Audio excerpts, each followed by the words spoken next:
Alle. Danmark har i de seneste dage været udsat for hybride angreb. Droner er set flere steder ved kritisk infrastruktur, militært og civilt. Det er angreb, som vi må forvente, der kan komme flere af. Og det er angreb, som har vist sårbarheder. Og det er angreb, der har til formål at skabe utryghed og splittelse. Det er angreb, der skal ryste os som mennesker og som samfund. Jeg forstår godt, at situationen rejser mange spørgsmål. Hvorfor er dronerne ikke blevet skudt ned, og hvorfor blev de ikke opdaget tidligere? Og der kommer et tidspunkt, hvor vi må kigge tilbage i de seneste dages hændelser og lære af dem. Men her og nu har vi som regering og myndigheder en altoverskyggende opgave, og det er at passe på Danmark.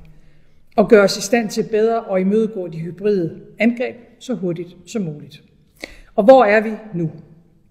For det første så har myndighederne hævet beredskabet, og de forbereder sig på forskellige scenarier.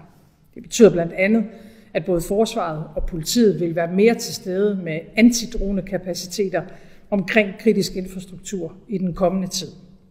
Samtidig er myndighederne i tæt kontakt med vores allierede med henblik på hurtigt at styrke vores egne danske kapaciteter til at kunne opdage og til at kunne nedkæmpe droner.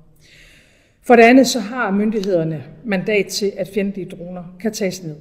Men det er selvfølgelig de ansvarlige myndigheder, der skal foretage den operative vurdering i den konkrete situation, herunder af de konkrete sikkerhedsrisici. Og for det tredje så har jeg over de seneste dage været i kontakt med en række af mine europæiske kolleger. Jeg har talt med den tyske kansler, den britiske premierminister, statsministerne i vores nabolande, Sverige og Norge, og med den finske præsident. Ligesom jeg har været